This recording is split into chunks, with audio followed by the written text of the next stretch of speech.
ഛത്തീസ്ഗഡിൽ കന്യാസ്ത്രീമാർ ജയിലിൽ തുടരുമ്പോൾ സംസ്ഥാനത്ത് പ്രതിഷേധം ശക്തമാണ്. നീതി ലഭ്യമാകാതെ എന്ത് ചങ്ങാത്തമെന്ന് BJPയോട് കർദിനാൾ ബസേലിയോസ് ക്ലീമിസ് ബാവ ചോദിച്ചു. ആ വാക്കുകൾ കേട്ടുവരാം. ഇവർക്ക് ലഭിക്കേണ്ടുന്ന ഒരു നീതി ലഭിക്കാതെ വരുമ്പോൾ പിന്നെ എന്ത് ചങ്ങാത്തം? പിന്നെ എങ്ങനെയാണ് നമുക്കൊരു സാഹോദര്യത്തിൻ്റെ പൂർണ്ണത പറയാൻ കഴിയുക? അതുകൊണ്ട് പറയുന്നത് പ്രവർത്തിക്കുക, പ്രവർത്തിക്കുന്നതിൽ ആത്മാർത്ഥത എല്ലാവരും പ്രകടമാക്കുക, ഇതാണ് നമ്മൾ ആഗ്രഹിക്കുന്നത്. ഈ സിസ്റ്റേഴ്സിന് നീതി ലഭിക്കണം. നീതി ലഭിക്കുമെന്ന് ഉറപ്പായി കഴിയുമ്പോഴാണല്ലോ ബാക്കി സംസാരം. ആദ്യം അത് നടക്കട്ടെ, അതിനുശേഷം നമുക്ക് ചായ കുടിക്കാം. അതേസമയം UDF നേതാക്കൾ രാജ്ഭവനിലേക്ക് ഇന്ന് പ്രതിഷേധ മാർച്ച് സംഘടിപ്പിച്ചു.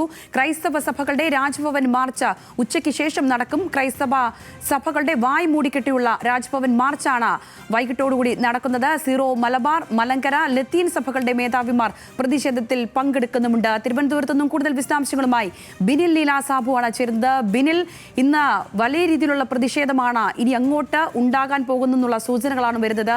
ഇന്ന് കോൺഗ്രസ് നേതാക്കളുടെ പ്രതിഷേധം കണ്ടു.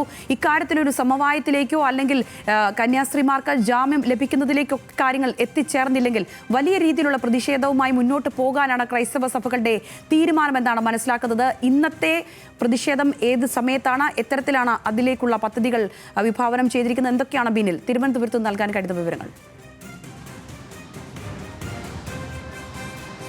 സംഗീത, വൈകിട്ട് 4 മണിക്കാണ് ഈ പ്രതിഷേധ മാർച്ച് ഉള്ളത്. അത് രക്തസാക്ഷി മണ്ഡപത്തിൽ നിന്നും വായു മൂടിക്കെട്ടിയുള്ള പ്രതിഷേധ മാർച്ചാണ് ഉണ്ടാവുക. അതിൽ നേതൃത്വം നൽകുന്നത് ലത്തീൻ സഭയാണ്. അതോടൊപ്പം സീറോ മലബാർ, മലങ്കര സഭകളുടെ മേധാവിമാർ അതിൽ പങ്കെടുക്കും. അത് മാത്രമല്ല, വിവിധ സഭകളുടെ വൈദികരും സന്യസ്തരും അൽമായരും ഒക്കെ ഈ മാർച്ചിൽ ഭാഗമാകും. വലിയ ഒരു പ്രതിഷേധ മാർച്ച് നടത്താൻ തന്നെയാണ് തീരുമാനിച്ചിട്ടുള്ളത്. പ്രത്യേകിച്ച് ഈ കന്യാസ്ത്രീകളുടെ മോചനം സാധ്യമാകും വരെ, അത് നടക്കും വരെ പ്രതിഷേധം തുടരുമെന്നാണ് ഈ വൈദികർ അറിയിക്കുന്നത്. ഇന്നലെ വെള്ളയമ്പലത്തെ ബിഷപ്പ് ഹൗസിൽ ഒരു യോഗം ചേർന്നിരുന്നു. അതിൽ വിവിധ സഭകളുടെ അധ്യക്ഷന്മാരുണ്ടായിരുന്നു, അതോടൊപ്പം തന്നെ അവരുടെ പ്രതിനിധികളുണ്ടായിരുന്നു.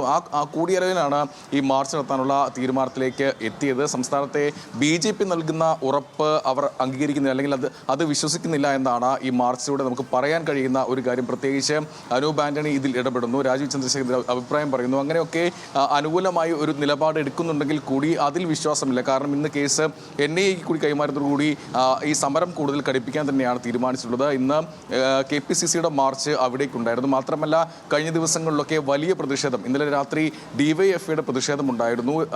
പാർലമെന്റിന് മുന്നിൽ ഇടത് MPമാരും അതോടൊപ്പം തന്നെ UDF MPമാരും ഒക്കെ പ്രതിഷേധിക്കുന്നു. അവർ നേരിട്ട് അവിടേക്ക് പോകുന്നു. അത്തരത്തിലുള്ള ഇടപെടൽ ഉണ്ടാകുന്നുണ്ട്. അതുകൊണ്ട് തന്നെ ഈ സംസ്ഥാനത്തും ഈ പ്രതിഷേധ പരിപാടികൾ സംഘടിപ്പിക്കാൻ തന്നെയാണ്. നേരത്തെ കാതോലിക്ക ബാവയുടെ പ്രതികരണം നമ്മൾ കേട്ടതാണ്. ഈ നീതി ലഭ്യമാകുന്നില്ലെങ്കിൽ പിന്നെ എന്ത് ചെങ്ങാത്തം എന്നാണ് അദ്ദേഹം ചോദിച്ചത്. ഇന്നലെ ലത്തീൻ സഭയുടെ വികാരി ജനറൽ യൂജിൻ പെരേരയും ചോദിച്ചത് ഇത് തന്നെയാണ്. അങ്ങനെ ആ രീതിയിൽ തന്നെ പ്രതിഷേധവുമായി മുന്നോട്ട് പോകാൻ തന്നെയാണ് ഈ സഭകൾ തീരുമാനിച്ചിട്ടുള്ളത്. അവർ പറയുന്നത് ഇതൊരു തുടക്കമാണ്. ഇനി ഈ കന്യാസ്ത്രീകളുടെ മോചനം സാധ്യമാകും വരെ വലിയ സമരങ്ങളിലേക്ക് കടക്കും എന്നാണ് അവർ പറയുന്നത്. വൈകിട്ട് 4 മണിക്കാണ് ഈ പ്രതിഷേധ മാർച്ച് ആരംഭിക്കുക. അത് രക്തസാക്ഷി മണ്ഡപത്തിൽ നിന്നാണ് ആ പ്രതിഷേധം. അത് വായ മൂടിക്കെട്ടിയുള്ള പ്രതിഷേധമാണ് അവിടെ നടക്കുക. അതിനുശേഷം രാജ്ഭവന് മുന്നിലേക്ക് എത്തുമ്പോൾ അവിടെ എന്താണെങ്കിലും വൈകിട്ട് പ്രതിഷേധം നടക്കാൻ ഇരിക്കുകയാണ്.